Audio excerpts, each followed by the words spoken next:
Halo Sobat Statistik, kembali lagi di FWS Fun with Statistik dengan saya Nur Muhammad Ridho sebagai staf bidang keilmuan yang akan membersamai pembahasan materi kali ini terkait dengan rantai Markov Discrete, yaitu matriks transisi dan distribusi steady state.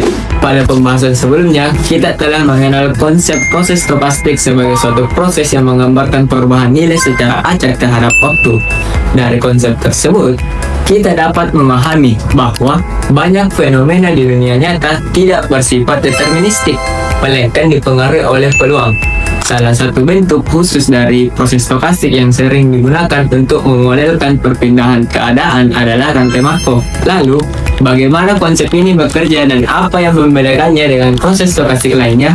Nah, biar makin jelas, kita lihat dulu definisinya berikut ini. Menurut Trinata, rantai Markov adalah metode yang menggambarkan perpindahan sistem antar keadaan yang hanya bergantung pada kondisi saat ini tanpa dipengaruhi oleh keadaan sebelumnya. Salah satu jenisnya adalah rantai Markov Discrete, yaitu perubahan yang terjadi pada waktu-waktu tertentu. Sistem ini memiliki state space sebagai kumpulan semua kemungkinan keadaan dan matriks probabilitas transisi yang menentukan peluang perpindahan antar keadaan. Pada penelitian Ahnan dan Fauzi, peluang sistem berada pada keadaan di waktu berikutnya n+1 jika saat ini berada di keadaan I sama dengan peluang berada di keadaan J. Sekarang jika sebelumnya berada di keadaan I, peluang seperti ini disebut sebagai peluang transisi satu langkah. Peluang bahwa X pada waktu ke n+1 sama dengan Y dengan syarat X pada waktu ke N sama dengan I. Berarti peluang berpindah dari keadaan I ke keadaan Y dalam satu langkah waktu. Agar lebih mudah dipahami dan tidak hanya berupa rumus, kita langsung saja masuk ke contohnya. Misalnya, jika hari ini seorang mahasiswa berada pada state 1, yaitu malas, maka peluang bahwa besok ia berada pada state 0, yaitu rajin, adalah sebesar 0,4. Menariknya, nilai peluang ini tidak berubah kapanpun. Maka, hal tersebut dapat dituliskan dalam bentuk matematis sebagai peluang bahwa X pada waktu ke n+1 sama dengan 0 dengan syarat X pada waktu ke N sama dengan 1 sama dengan peluang X pada waktu ke N sama dengan 0 dengan syarat X pada waktu ke N kurang 1 sama dengan 1, yaitu sebesar 0,4. Setiap bagian dari pernyataan tadi dapat diterjemahkan ke dalam simbol matematika.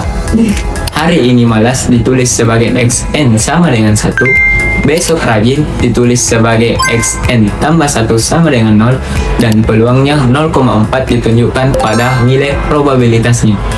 Secara umum, untuk rantai Markov waktu diskrit yang bersifat homogen, probabilitas transisi satu langkah dapat dituliskan dalam bentuk notasi berikut. P indeks IJ adalah peluang bahwa X pada waktu ke N+1 sama dengan J dengan syarat X pada waktu ke N sama dengan I untuk I dan J dari 1 sampai N.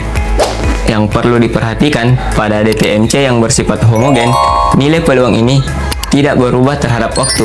Jadi, selama perpindahannya sama, yaitu dari keadaan I ke J, maka nilai peluangnya akan tetap. Setelah memahami peluang transisi satu langkah, sekarang kita akan melihat bagaimana peluang-peluang tersebut disusun dalam bentuk yang lebih terstruktur, yaitu matriks transisi. Dalam rantai Markov waktu diskrit, peluang perpindahan antar setiap keadaan dapat disusun dalam bentuk matriks berukuran N kali N. Dengan bentuk ini, kita dapat lebih mudah melihat dan mengolah peluang perpindahan antar keadaan. Menurut Firmayasari, elemen-elemen dalam matriks tersebut dapat dinyatakan sebagai berikut. P indeks IJ adalah peluang bahwa X pada waktu ke N+1 sama dengan J dengan syarat X pada waktu ke N sama dengan I.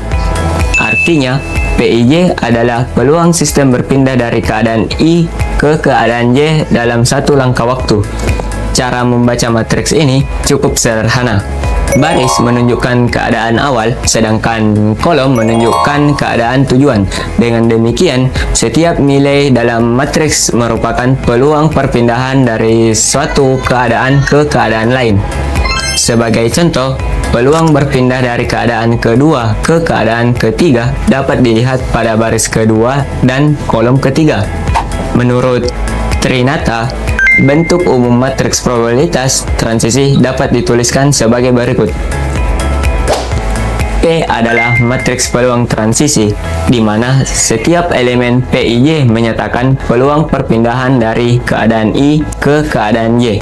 Untuk perpindahan lebih dari satu langkah, probabilitas transisi dapat diperoleh melalui perkalian matriks. Menurut Kulkarni, P pangkat 2 sama dengan P kali P, P pangkat 3 sama dengan P pangkat 2 kali P, dan P pangkat N sama dengan P pangkat N kurang 1 kali P, di mana P pangkat N menyatakan probabilitas perpindahan dalam N langkah.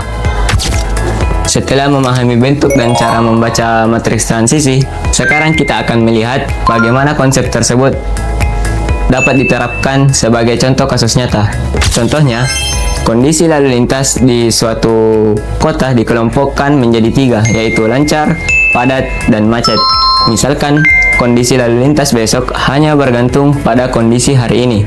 Diketahui bahwa pertama, jika hari ini lancar, maka besok menjadi padat dengan probabilitas 0,3 dan macet dengan probabilitas 0,2.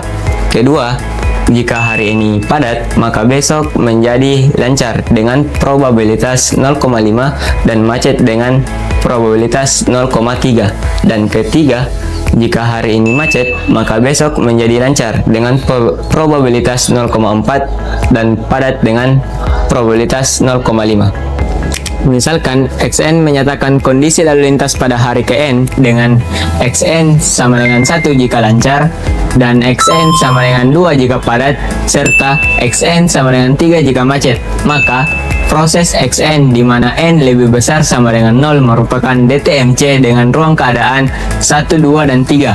Selanjutnya, kita tentukan matriks transisinya. Diketahui P12 sama dengan 0,3 dan P13 sama dengan 0,2. Untuk mencari P11 digunakan sifat bahwa jumlah peluang pada setiap baris adalah 1, sehingga P11 ditambah P12 ditambah P13 sama dengan 1, sehingga diperoleh P11 sama dengan 0,5. Dengan cara yang sama, kita dapat menentukan nilai P22 dan P33, sehingga diperoleh matriks probabilitas transisi sebagai berikut. Dari matriks transisi tersebut, kita sudah bisa melihat bagaimana sistem berpindah dari satu keadaan ke keadaan lain.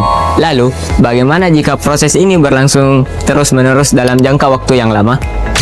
Dalam kondisi tersebut, terdapat suatu keadaan yang disebut sebagai steady state atau keadaan stabil. Steady state adalah titik di mana sistem telah mencapai keseimbangan. Artinya, tidak peduli dari kondisi awal mana sistem bermula, pada akhirnya, peluang setiap keadaan akan menetap pada nilai yang tetap dan konstan. Untuk mencapai kondisi tersebut, vektor distribusi probabilitas P harus memenuhi persamaan berikut. P dikali P sama dengan P. Persamaan ini dapat diubah menjadi P dikali P kurang V sama dengan 0, P dalam kurung P kurang 1 sama dengan 0. Artinya, ketika distribusi probabilitas P dikalikan dengan matriks transisi P, hasilnya tetap sama, yaitu P itu sendiri.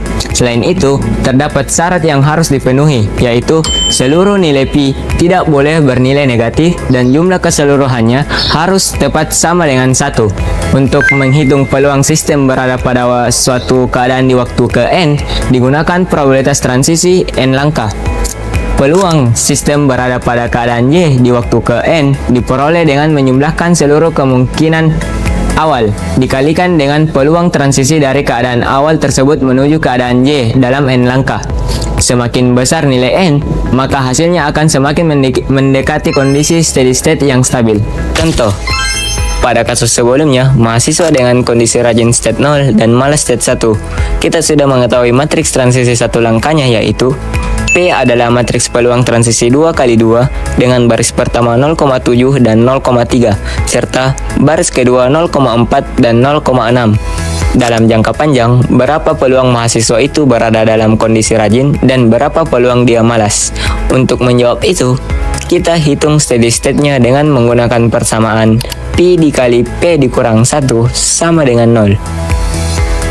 P0 dan P1 dikalikan dengan matriks yang baris pertama 0,7 dan 0,3 serta baris kedua 0,4 dan 0,6. Hasilnya sama dengan P0 dan P1.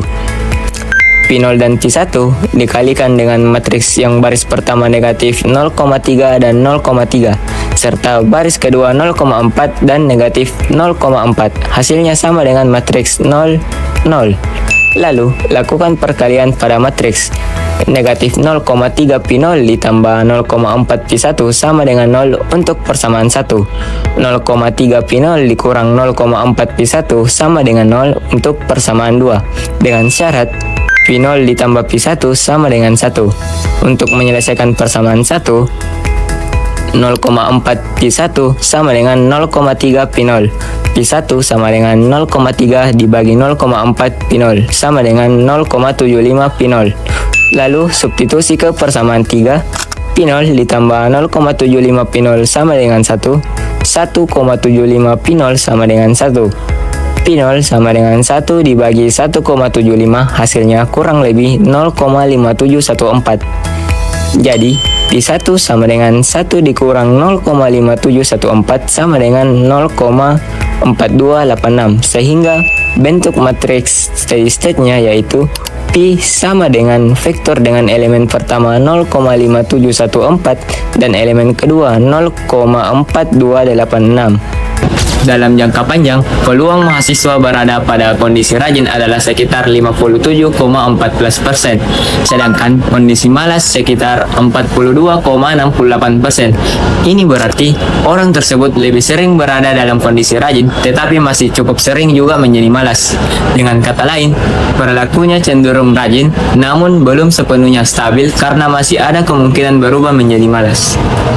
Jadi, dari pembahasan kita kali ini, kita sudah memahami bahwa rantai Markov merupakan salah satu model dalam proses stokastik yang digunakan untuk menggambarkan perpindahan suatu sistem dari satu keadaan ke keadaan lainnya berdasarkan peluang.